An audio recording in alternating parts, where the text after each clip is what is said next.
Oi, gente, tudo bem? Hoje iniciaremos a meta 5 de Biologia com o conteúdo Os Avanços da Biotecnologia. Eu resolvi separar esse capítulo em algumas partes, então hoje nós começaremos com a parte 1, certo? Vamos lá. Bom, a partir de 1980, quando foi concedida a primeira patente sobre uma bactéria transgênica, aquela bactéria que nós já falamos, que foi feita em laboratório, depois que a pessoa recebeu a patente, recebeu o direito sobre aquele organismo, as indústrias, a iniciativa privada de maneira geral, começou a observar, a prestar mais atenção em alguns contextos da genética, porque isso poderia ser vantajoso do ponto de vista financeiro, comercial. Então, a partir do século XXI, a genética teve um papel muito importante nessas novas indústrias farmacêuticas, por exemplo, e assim por diante. Vamos lá. Bom, em 1985, esse rapaz, o Alec Jeffreys, ele desenvolveu um trabalho que identificou a impressão digital genética. Ou seja, ele conseguiu constatar que em alguns fragmentos de DNA, então vamos relembrar, dentro das nossas células temos os cromossomos, cada espécie tem um número diferente de cromossomo, e esse cromossomo é um novelo de DNA. Então ele percebeu que em algumas regiões do DNA tinham porções que ele chamou de porção codificante, que apresentavam pequenas, mínimas variações de um indivíduo para o outro. Então, pegou o DNA e observou que algumas regiões eram muito parecidas em pessoas diferentes. Ele chamou essa região de região codificante, certo? Ao mesmo tempo, ele identificou uma outra região que ele também chamou de mini-satélites, que apresentam sequências repetidas de nucleotídeos. Vamos lá. Entretanto, algumas porções do DNA humano não codificantes possuíam padrões de banda exclusivos para cada indivíduo, os mini-satélites. Ou seja, enquanto nós temos aquelas regiões que são codificantes, que são minimamente diferentes entre os indivíduos, nós temos uma região que é o oposto. A região não codificante é aquela que muda muito de um organismo para o outro. E essas regiões ele chamou de mini-satélites. Assim, o DNA extraído de diferentes pessoas e tratados com a mesma enzima, lembram daquelas enzimas de restrição que a gente já falou, sobre o processo de estudar aí o nosso DNA, possuía diferenças exclusivas de cada indivíduo. Então, não precisamos de muito para conseguir perceber que cada indivíduo tem as suas características e isso está totalmente relacionado com os fatores genéticos. Os segmentos não codificantes podem sofrer mutações cumulativas, ou seja, a cada geração essas mutações podem se acumular, e os codificantes são mais preservados. Bom, cerca de 10% do DNA humano está relacionado com a porção codificante, aquela que é muito parecida em todos os organismos. Uma mutação em um segmento codificante pode inviabilizar o organismo. Por quê?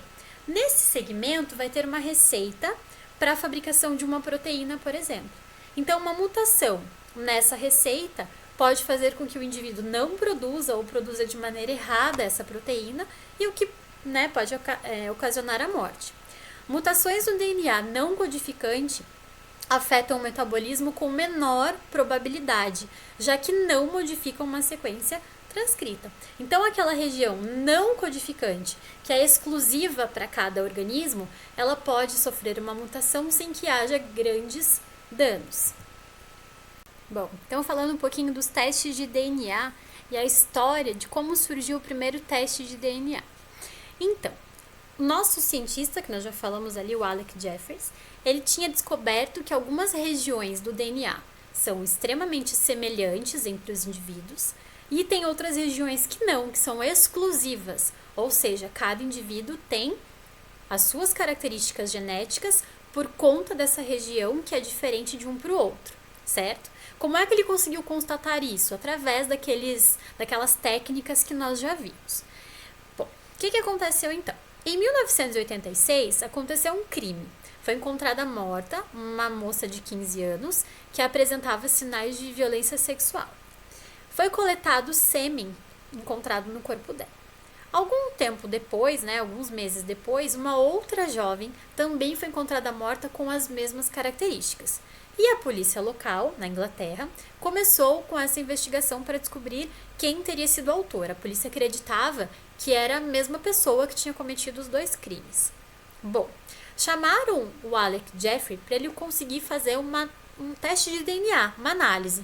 E aí ele pegou e coletou esse material, fez uma análise desse material. Ao mesmo tempo, a polícia encontrou um suspeito, o Richard. O Richard, na verdade, ele acabou assumindo que ele teria matado a primeira moça, mas não a segunda. E aí, o Alec Jeffrey, que fazia os testes de DNA na época, coletou esses 2 sêmens, coletou o material genético do Richard e constatou o seguinte, que de fato, a pessoa que tinha matado a primeira moça era a mesma pessoa que tinha violentado, a segunda moça. Então, os crimes teriam sido cometidos pela mesma pessoa.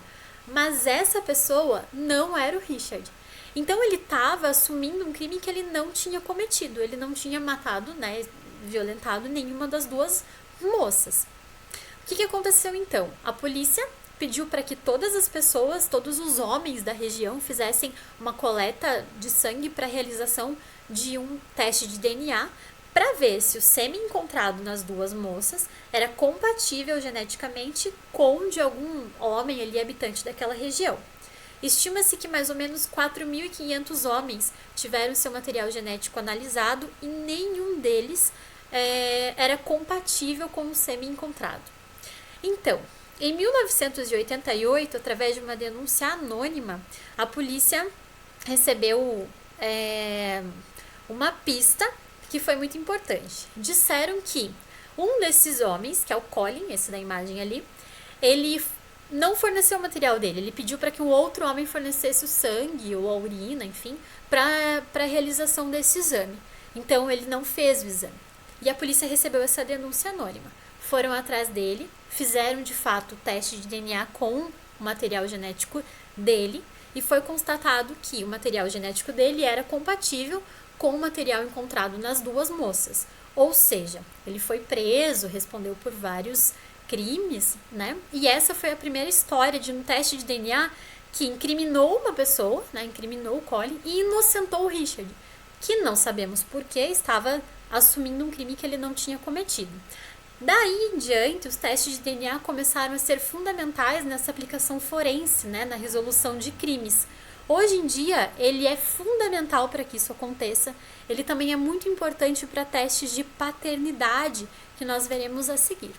Pessoal, qualquer dúvida, por favor, me escrevam aqui no Ionica. Vou pedir para vocês resolverem os exercícios, vou deixar aqui na descrição do Ionica as páginas para vocês realizarem, tá bom? Um beijo e até a próxima.